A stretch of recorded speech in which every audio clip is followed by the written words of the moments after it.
अमेरिकी रक्षा मंत्री Robert gets ने एक महत्वपूर्ण घोषणा में अमेरिका की मिसाइल रक्षा नीति में भारी बदलाव की घोषणा की है। राष्ट्रपति ओबामा ने इस बदलाव को सुरक्षा के लिए जरूरी बताया है। इस नई नीति से हमारी क्षमता जल्द बढ़ेगी। ये पहले से परखे हुए प्रणालियों पर आधारित है और इससे 2007 की नीति के मुकाबले संभावित मिसाइल हमले से ज्यादा सुरक्षा मिलेगी।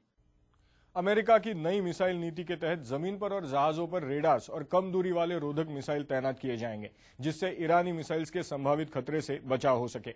इसके पहले राष्ट्रपति बुश द्वारा 2007 में घोषित नीति के तहत पोलैंड और चेक रिपब्लिक में लंबी दूरी वाले स्थायी मिसाइल अड्डे बनाने की एक योजना थी, जिस पर रशिया ने भारी आपत्ति जताई थी। तो इस नीति परिवर्तन के मायने जानने के लिए आइए बात करते हैं डॉक्टर इंदर सूद से, जो सुरक्षा विशेषज्ञ हैं और जॉर्ज वॉशिंगटन यूनिवर्सिटी में पढ़ाते भी हैं। डॉक्टर सूद, स्वागत है आपका। तो इस नीति परिवर्तन के क्या मायने हैं?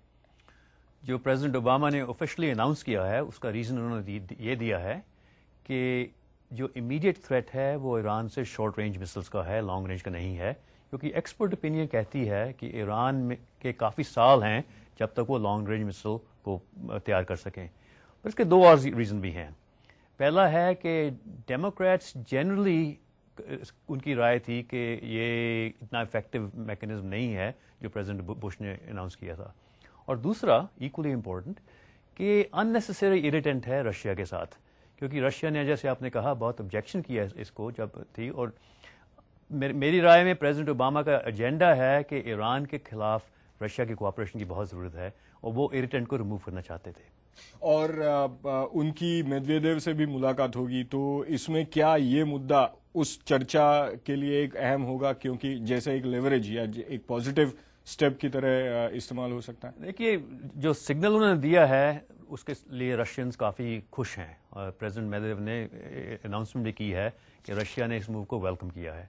पर अंडरनीथ जो अमेरिकन एजेंडा है रशिया के लिए बहुत है वीज़ावी ईरान, क्योंकि वहाँ पे जो भी एक्शन लिया जाएगा ईरान के लिए बिना रशिया के लिए नहीं हो सकता।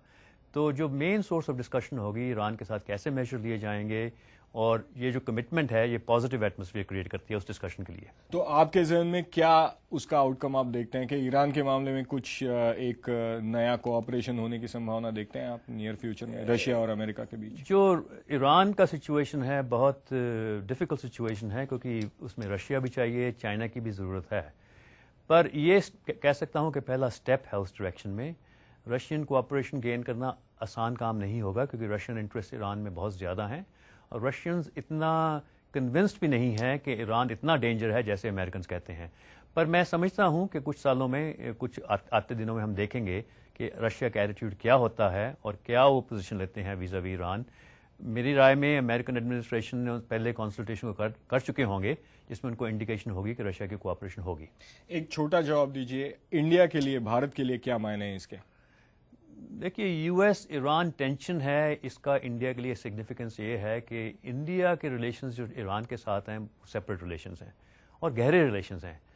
पर at the same time India के रिलेशंस अमेरिका के साथ भी बहुत गहरे हो रहे हैं। तो जो ट्रायंगल है इसमें, जो टेंशन है, इसमें इंडिया के लिए बड़ी डेलिकेट पोजीशन होती है कि क्या पोजीशन लें।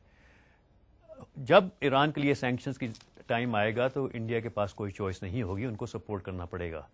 सो इंडिया की जो पोजीशन है वो पहले भी डेलिकेट थी कि क्या पोजीशन लें, अब भी डेलिकेट है।